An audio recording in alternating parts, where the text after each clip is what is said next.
Good morning from the Brooks River in Katmai National Park, Alaska. In just a few minutes, myself, Ranger Andrew, will be joined by Kelsey Griffin, coastal biologist with the park, and we will be talking about all things Katmai Coast. Stick around, we'll be joining you momentarily.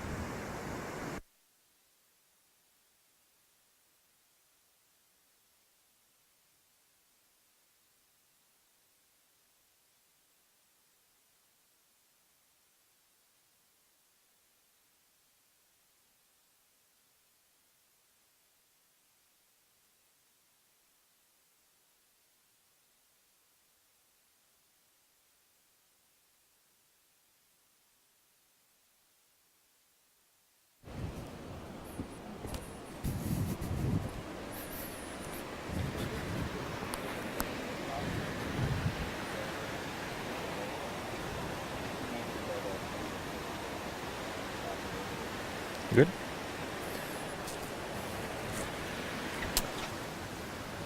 Good morning from the Brooks River in Katmai National Park, Alaska, on a somewhat drizzly rainy day. My name is Andrew. I am a park ranger here in Katmai National Park, and this is a live chat here on the Bear Cam, something we've done on Explore.org since 2012.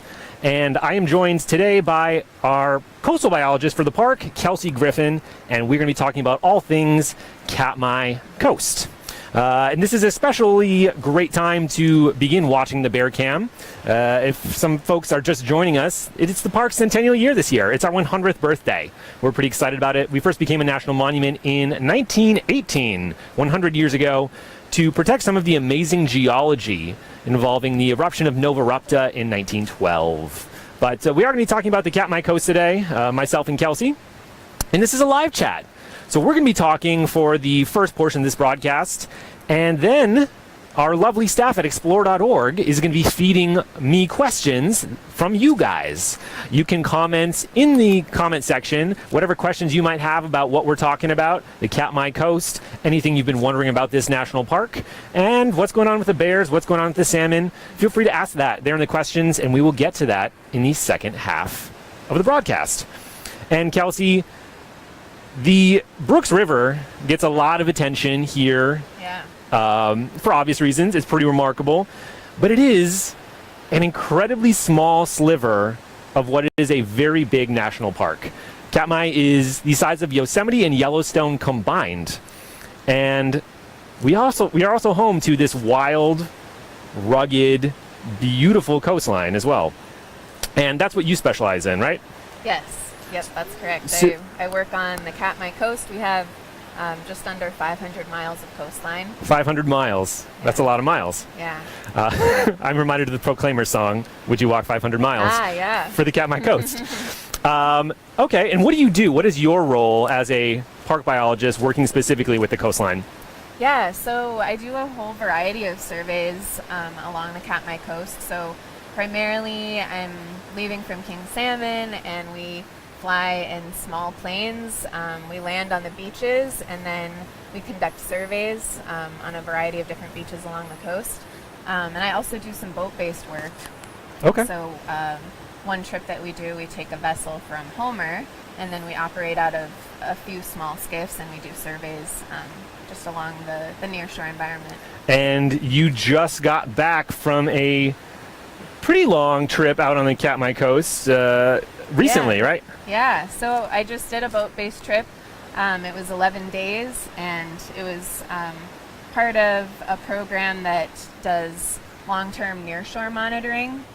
So looking at that sort of nearshore intertidal health of different parts of the ecosystem, and that's conducted primarily by our regional office. Okay, in the Alaska region? Yeah. Okay, and what specifically were you looking at in this nearshore trip? You said intertidal environments. Were you looking at any specific metrics as far as environmental health on the Katmai Coast? Yeah, so a lot of this came out of after the Exxon Valdez oil spill. Okay, 1989. In 1989 we realized that we needed some more baseline data. So baseline meaning what's normal for the coast in terms of all these different species that utilize this intertidal area. So we look at everything from different algae species to mussels and clams, all the way up the food chain to sea otters and black rockfish, Okay. seabirds, marine mammals. So sort of running the gamut from the algae all the way up to the soft and cuddly otters. Yeah, exactly. And fun fact, the Exxon Valdez coming up on its 30th anniversary, one of the largest environmental disasters of American history. Yeah. And it's also the day I was born as well. Okay. March 24th, 1989. That's my 30th birthday coming up. So you mentioned having a baseline.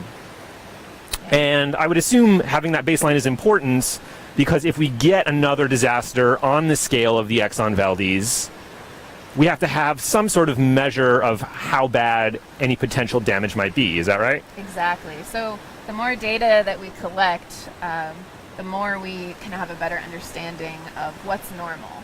You know, what's the species distribution, how many should we be seeing, Right. and in what locations of the coast. So that Okay. if something were to happen, we can go back and look at the data and say, well, you know, the numbers have dropped, or you know, whatever the impact might be. Because at the time of the Exxon Valdez, the Katmai coast was not terribly well documented or monitored as far as No. environmental science goes, right? Yeah, not at all. In fact, we really didn't have very much visitation at that time either. So, Absolutely. And it's gone up over the years. Just anecdotally, I know a lot of the guides, the guiding companies here in Katmai National Park that go out to the coast yeah. consisted of people who actually went out there for the first time to volunteer to help clean up Exxon Valdez Right. aftermath in Yeah. 1989. And then they realized, oh, this is a really great spot to view bears, and there's so much going on, and this is a great resource. And now we have quite a few visitors that go out and take a look at the coast. So, Okay, so you just did that nearshore monitoring. yeah. But there are also a number of other research studies or ongoing projects that you're doing on the coast, one of which involves bears and their use of sedge meadows. We've talked a little bit on various live chats about sedges and their importance to bears. Yeah. For those of us who are not familiar, sedges very similar to grass, but they're Right. not quite grass, right? Right. Yeah, so sedge has a really high protein level. So it's a really important resource for the bears to use in that early season, especially. Mhm. So May and June, that's when the sedges come out and they green up, and that's when the bears really like to all come together in those sedge meadows to feed on the sedge, and then that's also usually the time when they start breeding. Okay, so early summer. Yeah. And we also talk about it a lot here on the Bear Cam that while we focus on bears eating meat here, you know, the salmon gorging themselves, and there also is this idea in popular culture of the brown bears, the grizzly bears, being fierce carnivorous creatures, which they can be at times. They're also incredibly omnivorous, and they have a Right. really wide diet. And Yeah. there's a lot of resources available for them on the coast. Yeah, we really see sort of the variety that bears use on Yeah. the coast, because I've been out on the coast and I've seen a sow with a few cubs that were in the intertidal area, and there was this thick mat of algae, and the So like the thick green algae. yeah, just okay. kind of laid over the rocks, and she went down and she just started pawing really gently through the algae, and she was finding little crabs, probably Dungeness crabs, and then she would pin the crab onto her paw and just start eating it. And Yes. she was teaching her cubs that as well. I saw the cubs doing the exact same thing. So she was using her paw as sort of a tool, and then the cubs were learning to mimic Yeah, her, they were watch her doing the same do that thing. behavior. Yeah, and so in those intertidal areas, you'll see bears clamming too. They can tell probably from their sense of smell where the clams are. And so we have razor clams and butter clams out on the coast, and you'll just see them start digging, and even the cubs will start digging Okay. as well. So yeah, they utilize lots of different resources out there, not just the vegetation, but some of the intertidal resources. And do we have any idea as far as how coastal bears how they might compare in size to some of the bears we might see on the Brooks River here? Yeah, I would say I don't know exactly size differences per se, but A lot of our coastal bears will actually put on more weight than some of the bears here. Okay. Just because there's so many resources for them out there. Absolutely. They also utilize the coastal salmon runs that we have during the summer. We've even observed bears eating sea otters and seals. Sea otters. Okay. Yeah. That's a new one for me. Interesting. Any idea how they go about catching the sea otters? Yeah, so our sea otters on the coast will actually haul out Okay. on some of the islands and rocky areas, and that's primarily where we've documented bears will actually hang out along those rocky areas and kind of target the sea otters when they haul out at low tide. Interesting. Okay. Yeah. Sea otters. So yeah, it's kind of surprising. You wouldn't necessarily think they would go for sea otters. but- So sea otters, clams, crabs, and then these sedges. What specifically are you guys looking at the park as far as sedges? What are we looking for? What studies do we have going on out there as far as sedges? Yeah, there's a couple of surveys that are done. One of them's done every 10 years where biologists go out and just look at the health of the sedges Okay. and kind of the distribution and where they are. So the actual plant. Okay. Right. Yeah. So the distribution of those sedge meadows. Okay. Yeah. All right. And then there's some bear observation going on in the sedge meadows as well. Yeah, we have a study right now in partnership with Washington State University. Okay. And we have a biologist, Joy Erlenbach, who is actually doing bear observational work at a few different locations along the coast. And regular viewers of our Bear Cam might remember Joy. She's done various live chats with us, I think a couple times over the years. So Yeah. they're out there looking at bear use. Yeah, looking at sort of the bear activity patterns that we see while they're out on the sedge meadow. Okay. And also the coastal salmon streams. And part of that study as well, we have some time-lapse cameras that are set up to kind of get a better picture of bear use patterns over the course of the day. Yeah, explain that to me if you can walk me through that process. So you have time-lapse cameras set up in these remote spots Yeah. on the Katmai coast. Yeah, so we have some cameras that might be facing the intertidal zone. Okay. So we can see what their activity is like as far as clamming or other activity. Yeah. And then we also have cameras that are facing the sedge meadows and even the salmon streams. Okay. So those cameras are set to take photos every half hour. So that way, we can't have someone stationed there all the time. And this is a snapshot into the daily lives of the bears. And when are they most active? How long are they spending feeding on sedge meadows? How long are they spending when they're feeding Yeah. on salmon? Okay, so we have these time-lapse photos taking photos of the bear activity, and then I would assume either Joy, the researcher, or graduate assistants of some in some capacity will go through, and then they will track the actual bears in a given spot at a certain time. Yeah, so we'll go through all of the photos at the end of the season once we've Okay. collected all the data, and we'll actually mark objects within the photos, whether it's a bear or maybe even if there's a person in the shot. Okay. You can't really identify actual people or actual bears from the photos, but you can tell if it's a bear or if it's a sow with cubs. Mm-hmm. Okay. Interesting. So we'll have to stay tuned to see how that shakes out. Yeah. I know a common question we get here. So the bears in the Brooks River are pretty well documented. What's one of the things that makes the Brooks River special is that we are able to know these bears as individuals and fill in a lot of gaps in their biography. A lot of our regular viewers know the bears. They can identify them by sight.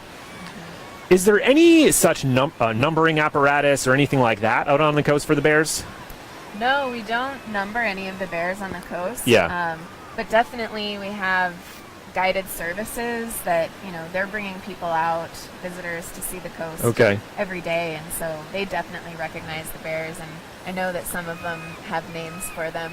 Okay. But we don't have any numbering system for the Okay. coastal bears. Perhaps just too remote and we don't see them enough to Yeah. really track them But we in a definitely scientific have manner. bears that come back to the same sedge meadows every year. Okay. And they're recognizable. So, Okay. Fantastic.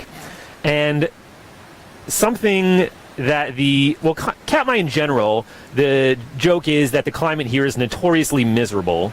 Yeah. But I feel like that is especially true for the Katmai coast. Today was a little bit rainy here in Brooks Camp.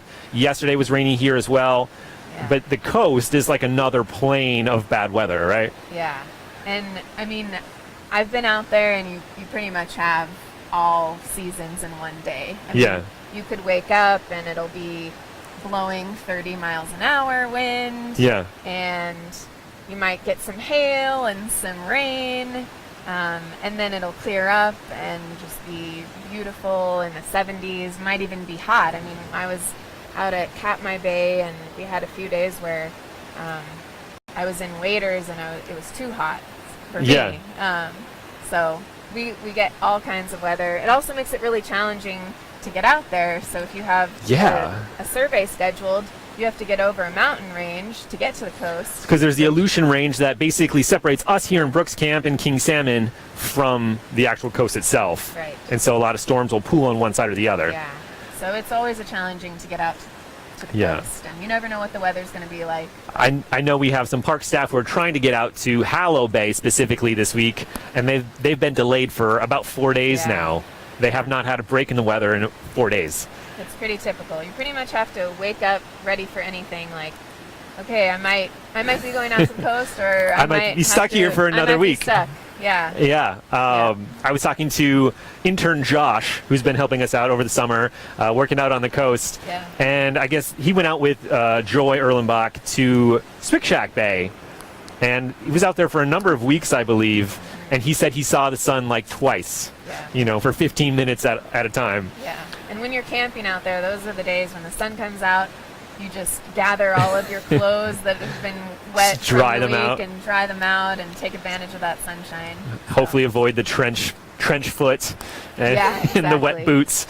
Yeah. So that kind of explains why visitation is so much lower on the coast compared to Brooks Camp, just because the weather prevents it a lot of the time. The weather, and it's just hard to get to. The only way you can get out there is by boat or plane. Okay. So we talked a little bit about brown bear size compared to Brooks bears, how coastal bears might differ. Any other interesting differences, or are they more or less the same, just different siblings and living in different places? Yeah, more or less the same. Okay. But I would say they just have maybe a little bit broader use of their environment in terms of food resources. But behavior is pretty much the same. Yeah. Okay. Coastal bears.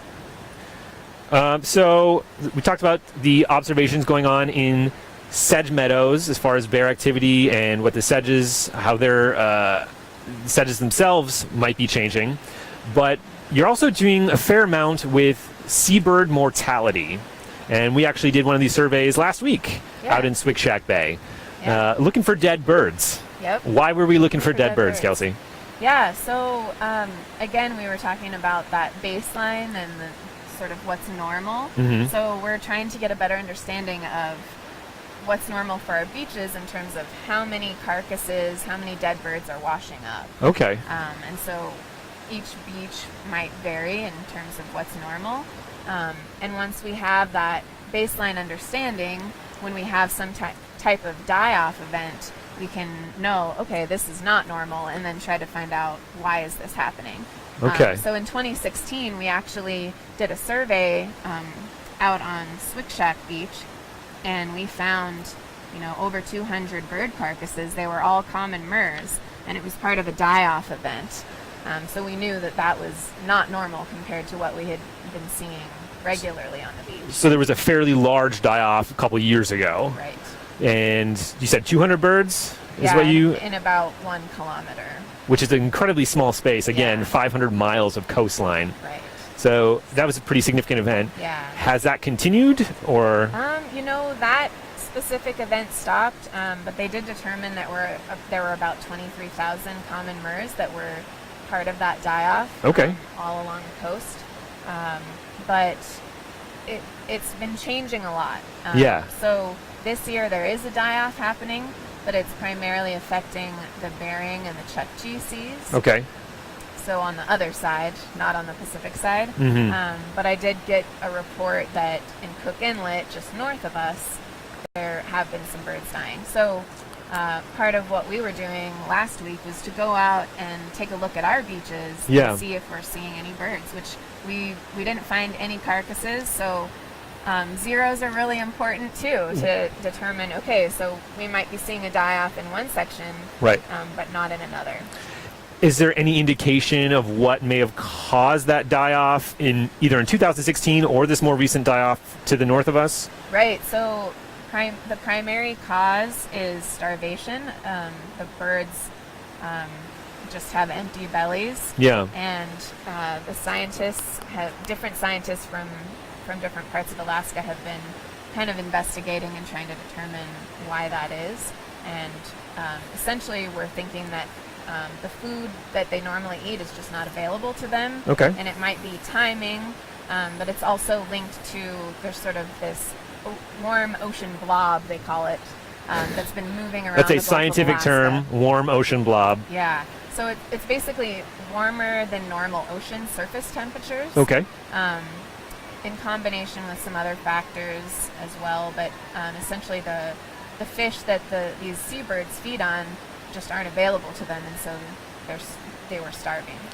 Okay, interesting. Yeah. So the food source disappears, then we see these large die-offs affecting the Katmai coast. You mentioned common murres. What other species of seabirds are prominent on the Katmai coast, particularly that our viewers might be familiar with? Right.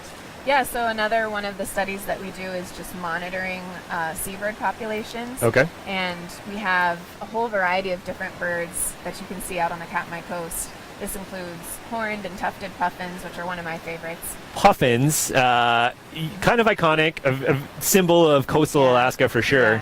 So we have quite a few of them on the Katmai coast. And is it true, and I'm going on a limb here, not to put you on the spot, but is it true that the beak of puffins can change color as it approaches breeding season? This is true. This is true. Yeah. So it'll change color slightly? Yeah, in fact, the puffins in the non-breeding season are almost unrecognizable to me. Really?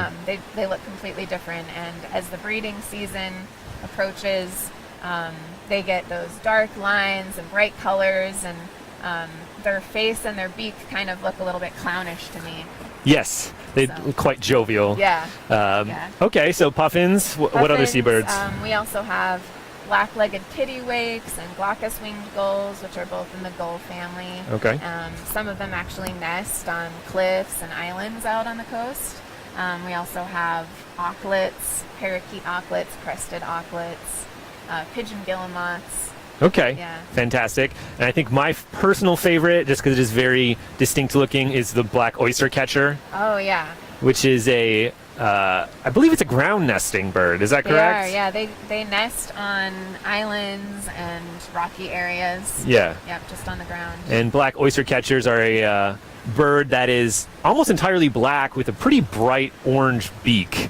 Very distinctive looking. They're very loud too. You Are can they? always tell when their oyster catchers are around. Okay. Yeah, but that's another species that we monitor.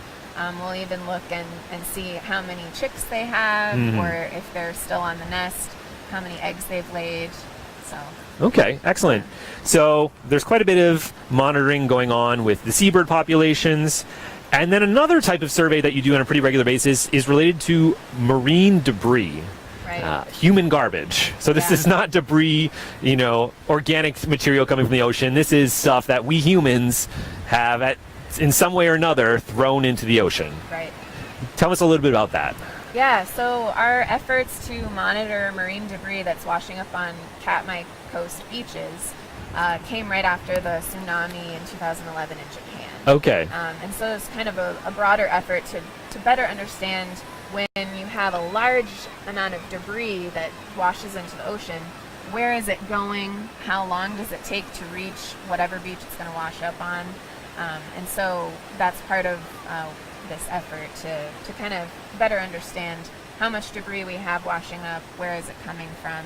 And so every summer we go to a variety of different beaches and we walk the beach in a Yeah. certain section and just count, how many plastic water bottles are there and how many containers. We see a lot of fishing nets and Yeah. fishing related debris, so that's probably coming from shipping vessels and fishing vessels as well. So you're counting all of this debris you come across on the coast, and there was a fairly large cleanup on both the coastline of Katmai as well as several other national parks in Alaska back in 2015 or 16, right? Yeah, in 2015 we did a big cleanup along the coast, and pretty big effort to just clean a lot of our beaches. So that's also really important too. And then now we're just kind of monitoring the accumulation. And Yeah, I just have some numbers here. So Katmai has about 500 miles of coastline. In 2015, during that particular cleanup, 28.7 kilometers, which is not a lot. yeah, They took almost 1,100 pounds, excuse me, 11,000 pounds, 1,000 pounds yeah, from the beaches. So this is human trash, Right. human garbage right. they've taken out. Yeah. So it's a lot. I mean, even though it's a coastal wilderness area, it's amazing how much debris will actually wash up. So even in a remote place, in an incredibly remote park, Yeah, the human footprint is pretty sizable. right. Again, 11,000 pounds Yeah. in just a few miles of coastline Yeah. that were patrolled. What is the weirdest piece of marine debris you've ever found? Yeah, that's a good question. Anything particularly notable? I think so. Fly swatters. Fly swatters. Okay. Yeah, I think there actually was a container ship of some sort that ended up dumping a bunch of fly swatters by mistake, and they all had different university logos. And so for a long time, people were just finding fly swatters on the beaches. Fly swatters with the logo of Yeah. Wisconsin Badgers or Yeah, exactly. whatever. But Okay. I've also found hard hats that were like perfectly intact. Interesting, So, because when I yeah. asked that question, that was actually what I had in my brain. Out on the coast Yeah. one time, I found half of a hard hat, Okay. and so I was wondering what Yeah. happened to the other half Yeah. and the person who was wearing it. Yep. Shoes. See Shoes. a lot of shoes. Okay, Yeah. so marine debris of all kinds, and as you said, this was something that really began the catalyst for these marine debris surveys. Was really the tsunami that hit Japan in 2011. Right. And here, on a very remote section of Alaskan beach, we find a lot of debris with Asian characters and Asian We do. languages on them. Yeah. And I just think that's very fascinating because it's sort of illustrative of the fact, Kelsey, that while we may use these products locally, once we're done with them and they enter the ocean, we're kind of all in the same boat, no pun intended, and that it is a international problem, marine debris. Right. It really is. So Yeah, everything is connected. So. yeah, debris that may enter the ocean here or in Asia, eventually it can cross oceans. Yeah. Um, Absolutely. So it is truly a global problem, marine is. debris. If you are just joining us, this is a live chat we are doing here on the Bear Cam. My name is Andrew. I'm a park ranger here in Katmai National Park and Preserve, and I'm joined by Kelsey Griffin, who is a coastal biologist here in Katmai National Park. And this is a live chat, so we're taking your questions. If you have questions about anything that we're talking about, or anything else, what we ate for breakfast, what our favorite color is, horoscope questions, feel free to comment them in the comment sections there, and the amazing staff from explore.org is feeding us those questions. And should we start taking a few of those? Sure. That sounds good. All right. Let's see here. And it is perfectly okay. We haven't filtered these in advance, so if we don't know the answer to this, that's perfectly okay, because that is sort of the way science goes. Yep. That is. A lot of times the answer is If we didn't have any more questions, we wouldn't really have a job. science anymore. wouldn't exist. Yeah. Yes. So this person comments, we've seen strong runs of salmon in the Naknek and Brooks rivers. Do you have any idea what the salmon run has looked like on the Katmai coast? There are these salmon streams that go up and bears out there will feed on them. Do you have any indications on those numbers? Yeah, I don't really have any numbers, but that is something that we are looking at because we want to find out a little bit more information about our salmon runs on the coast. Mhm. So that's part of one of the studies that we're working on right now is we have some large tripods that are overlooking some of our streams on the coast to get a better understanding of timing and abundance of salmon and how that relates to bear activity. Okay. But we do have pink salmon and silver salmon that are most common that come up in our coastal streams. So, and that's in contrast with the Brooks River here, where it's 99% sockeye salmon. Right. You guys mostly have pinks, also known as humpies, and silvers, Right. also known as cohos, out there. So, interesting mix of salmon Right. in Katmai National Park in that way. Yeah. This question, I believe this person is asking about here at the Brooks River, but I think we can tie it to the coast certainly. People are noticing that there's a lot of wolf activity in the Brooks River area here and near Brooks Camp this year. Oh, okay. Do you see many wolves out on the coast? Yes, we do. Okay. Actually, we don't have a really good grasp on the numbers of wolf packs and numbers of wolves, but we definitely have a few different wolf packs that are seen often on the beaches, and similar to the coastal brown bears, they're also utilizing all of these nearshore resources. So they're Yeah. feeding on salmon. They definitely go after sea otters.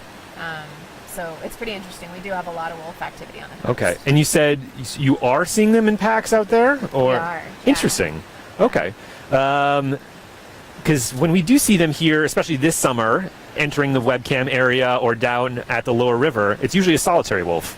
Right. So it's interesting that you're seeing groups of Yeah. them out there. Yeah, actually, one of the most interesting things that I saw on the coast, one day, we're just walking on the beach and we had come by this creek, Yeah. and it was at low tide, and there was a single wolf that was on the intertidal area and kind of looked like it was eyeing something in the water, and we just, stood there and observed, and all of a sudden it went after a seal that was kind of in the shallow water, so Really? it couldn't get away very quickly. And we ended up watching sort of this battle between this single wolf and this full-grown harbor seal in the intertidal zone, probably about half an hour of, tugging, and the wolf ended up killing the harbor seal. Wow. And started feeding on it, and then it actually left and brought another wolf from its pack, and they both started feeding, and then when they were finished, there was still this harbor seal carcass, which, it's interesting to watch. It's Yeah. like just so wild. Nature in action, nature yeah. in action, but it became food for other bears that were in that area as well, and there were gulls that were feeding on it, and so it was really interesting to see that happen, and we just happened to be there at the right time to witness that. So very interesting dynamics between sort of aquatic wildlife and terrestrial wildlife out there on the coast. You have bears hunting otters and Right. wolves getting Yeah. seals. Yeah, because wolves in the interior of Alaska, they're primarily hunting caribou and moose, and so you just have this whole different dynamic out on the coast. Interesting. Yeah. Okay. Question for you, Kelsey. I can also speak to this as well. Why is it the bears, this person is wondering, why don't they seem to go after gulls or seabirds as much for food source? Oh. We talked about sedges and Yeah. clams and salmon, but here in the Brooks River we have all these gulls, and as you mentioned, you're monitoring a whole bunch of different seabirds out on the coast. Right. Those never get mentioned as a key food source for these Right. bears. Yeah, that's a really interesting question. I don't actually know the answer why the bears don't go after them. I imagine they're a little bit harder to catch. Yeah. And so maybe the bears have just learned it's easier to focus on the salmon or other resources. But we do actually have bears on the coast that will frequent islands and cliffy areas where gulls are laying eggs. And Oh, They okay. will actually eat some of the eggs. Rookeries. Okay. Yeah. So they're getting the eggs. They will get the eggs, Being which maybe is a little bit easier to go after than catching a gull. Eggs So. can't run very fast. No. Yeah. Okay. Yeah. So they are eating seabird eggs. They are, yeah. Interesting. Where do you stay when you're working on the coast? What do encampments look like? I assume you have bear fencing, this person is wondering? Right. Yeah, so we have to bring everything with us on an airplane, so we tend to have to pack kind of light, but we also need to make sure that we have everything we need once we're out there. So we bring these big bear barrels that latch, and we put all of our food in there. We also bring tents. Usually they've got to be four-season, pretty hardy tents. that Expedition level can, tents. yes, withstand lots of wind. Right. And so we'll find an area where we can set up our tent, and if we're lucky, we'll have a cook tent too, a space that you can just kind of hang out and try to stay dry if it's really a lot of weather coming in. And then we do set up bear fences.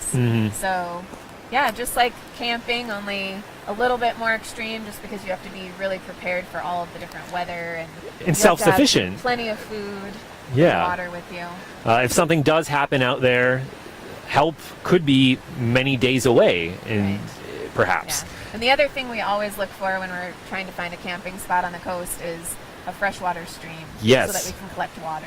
That's very important because you can't drink the ocean water being salt. So you have to have streams coming down, typically from the mountains there. Yeah.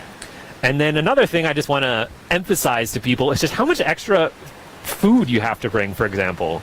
Oh, yeah. Because, as we mentioned, we have folks trying to get out to Hallow now, park staff. They've been Right. delayed 4 days. Right. So if you were trying to get picked up on the coast and you get stuck, you have to have at least 4 days extra food. Yeah.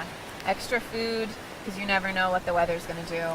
Yes. Yep. You always have to plan ahead. Also, lots of extra layers, too. I mean, sometimes all of your clothes will, eventually get wet if you're just out in the elements. And Yeah. so, got to have extra layers. as You well. really have to be prepared for anything. This person, we have another question coming in by the comments. Again, if you guys have more questions, feel free to comment them. We'll try to get to as many of them as possible.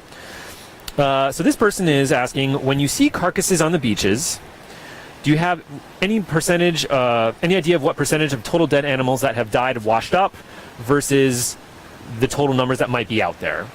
So when you're talking about something like a seabird die-off, do you have a formula that you use to calculate what the actual size of the die-off might be? Right. Yeah. So the die-off in 2016, they did just that. So we had multiple partners that were going out and monitoring the beaches, doing these surveys. And so basically you can look at the total number of kilometers that you've walked and also the total number of carcasses that you found. And then you can use a formula to determine an estimate of the total number. So, for example, we found, over 100 carcasses in 1 kilometer, and then in combination with some of the other beaches that were surveyed around that time, they were able to do an estimate, and so they then extrapolated that there were over 23,000 birds total as part of that die-off event. So mathematical magic is the answer to that question. Math is power, as my math teachers always told me. We touched a little bit on this earlier, and we were talking about seabirds, but this person is wondering, you mentioned the common murres. What other types of birds have been seen in die-offs? Yeah. Is it all of the above, or is it specific species? It tends to be specific species. There's also the thick-billed murre, which is a close cousin of the common murre. Okay. We've also had some tufted and horned puffins, auklets, and then this 2018 one, there's been a higher number of shearwaters, short-tailed shearwaters, and fork-tailed storm petrels, Okay. which are birds that are typically seen farther offshore. So it kind of indicates that there might be something happening with food resources a little bit farther offshore. And then they just wash on to our coasts. Right. Okay. Interesting. Yeah. How far... So we have the park boundary. How far off into the water does Katmai National Park technically go as the law is written? Right, yeah, it's 5 miles offshore, and that includes any islands that are within that 5-mile boundary. So 5 miles off the beach, and then any rocky outcroppings where some of those seabirds might be nesting, rookeries, that sort of thing? Yeah, and primarily the islands and those rocky cliff areas is where the birds like to be. So Excellent. yeah. Okay.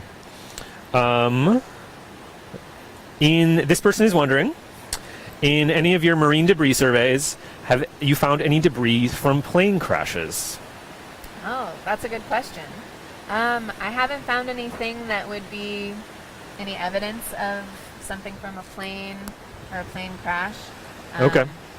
But All right. That's good news. you never know. That is good. Could Great. uncover something. Yeah. Yes. Okay. Do you notice a difference in bears' tolerance for each other with coastal bears versus bears at the Brooks River?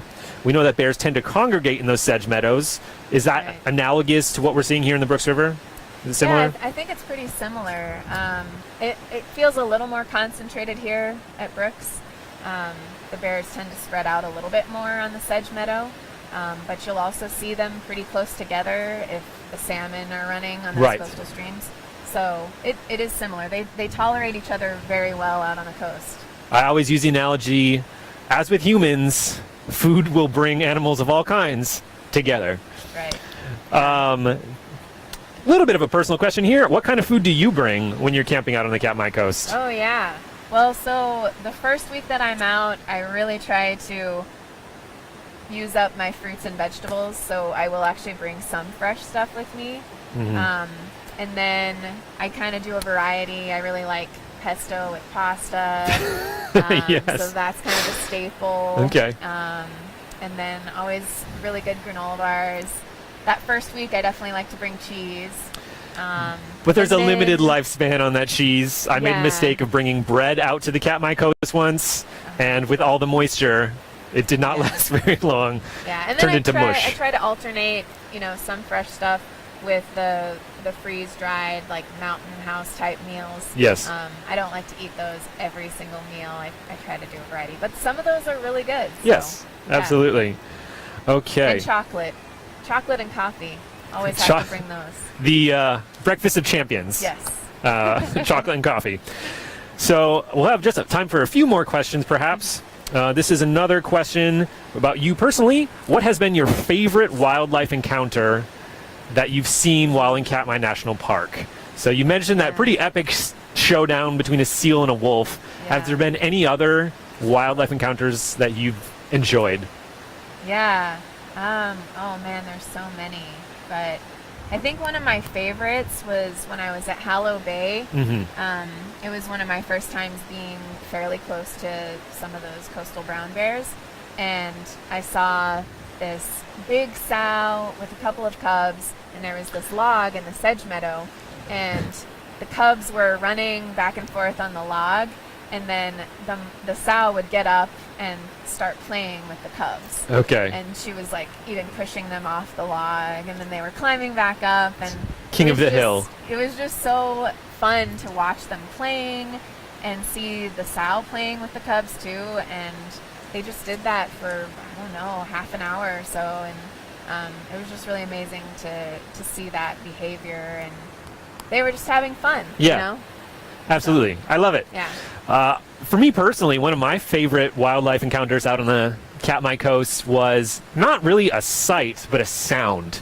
I was camping out at Hallow Bay last August, and I never saw any wolves, but there was one evening where we heard a single solitary wolf howl, and then several other wolves join in.